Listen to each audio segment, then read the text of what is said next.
This video is brought to you by Dehancer. If you want to turn your digital looking video footage into cinematic analog looking movies, well then use Dehancer and use the link down in the description to get 10% off. Hello! I had the DJI Osmo Action for more than a month now, and this is going to be my 1 month later review of this action camera. I'm gonna share with you the good and the bad of the DJI Osmo Action 4. Let's go!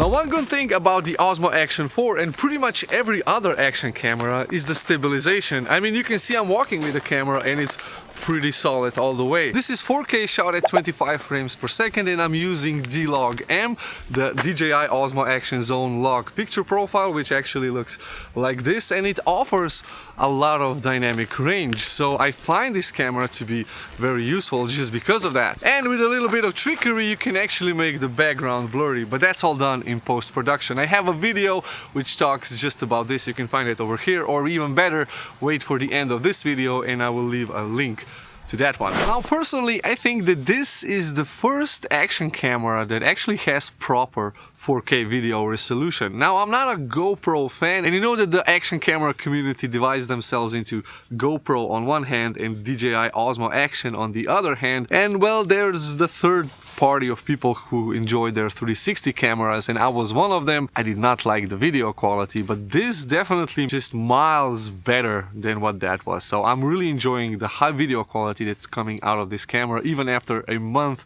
of using it, comparing it to full frame cameras. This is completely usable for any type of vlogging.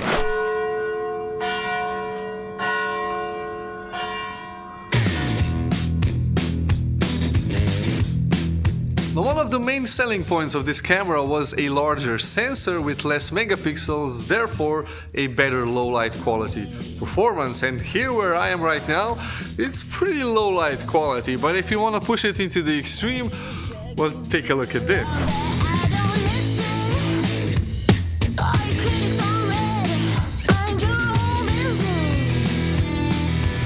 Okay, so a low-light vlogging scenario with D-Log-M and 6400 ISO, and with the standard low-light mode, so definitely darker. Now, the camera has a dedicated low-light setting, and honestly, I don't think that's the best setting that you should be using this camera with. I think if you go with D-Log-M all the way and make sure that the ISO isn't really high, I would go 3200 max. Anything beyond that just makes a lot of noise, especially in the dark places, and you have a lot more flexibility for editing your videos in post. But honestly, even the footage coming straight out of this camera looks quite amazing. Now, this is all auto settings with normal colors, and with the default sharpening, I think it's over sharpened just a tiny bit, especially if you zoom in.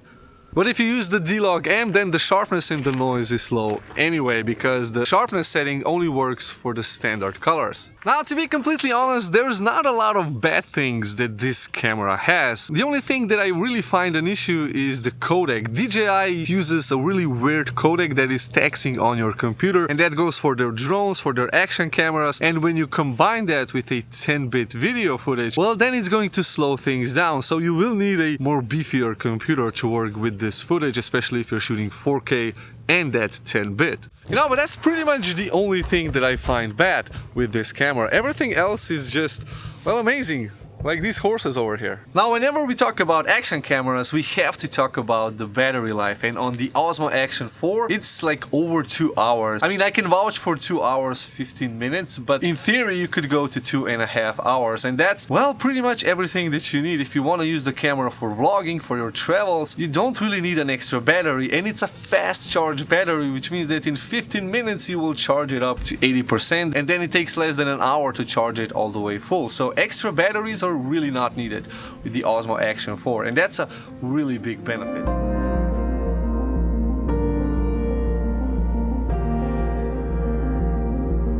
Now, this camera also boasts with a very awesome 4K 120 frames per second. As you can see right now, I'm slowing things down quite a lot. I mean, I could try and talk faster, but I'm just gonna slow it down anyway.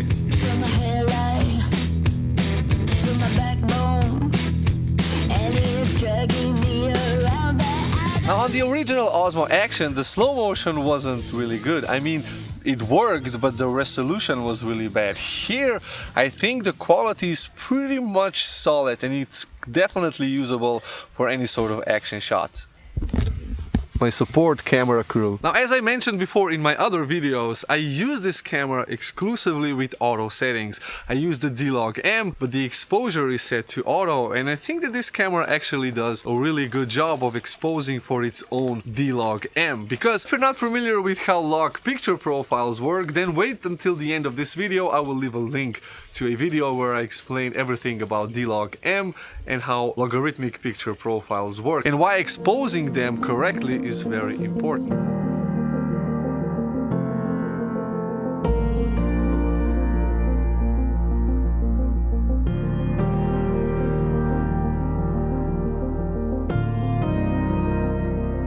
Now, a really big plus that DJI made with their action cameras, and that even after more than a month I find it to be very interesting, is the magnetic lock. I mean, this saves me so much time whenever I'm changing the position of the camera from my chest mount to this or to anything else on my tripod. That is just unbelievable. Seriously, this design should be implemented pretty much to any camera. Another positive thing about the Osmo Action 4 is the menu system. I think it has one of the simplest menu systems you can find on any camera. Now, I come from the world of Sony cameras, and the menu systems on Sony's are really confusing sometimes. The newer cameras are better, but the old ones are This one, however, has a very simple interface. You can find everything very quickly, and you can operate the camera from the front screen, which is like an industry first. So you have a dual touch screen. Oh yeah.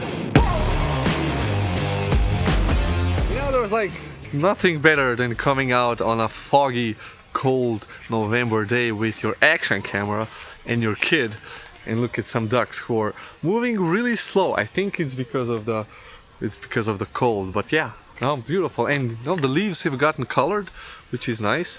Anyway, this was my 1 month later review of the DJI Osmo Action, and as I mentioned in the beginning of the video, this is brought to you by Dehancer, a plugin for Premiere Pro, Final Cut and Davinci Resolve, a software that I use that turns your digital footage into analog looking videos, and I do recommend that you should try it out if you want to make some cinematic looking shots. Every B-roll shot that you saw in this video was done with Dehancer, and it has a whole bunch of camera profiles in, so it's actually very easy to use. Use the link down in the description to get 10% off, and if you're new to the channel, consider subscribing, hit the like button, and I'll see you in the next one. Bye.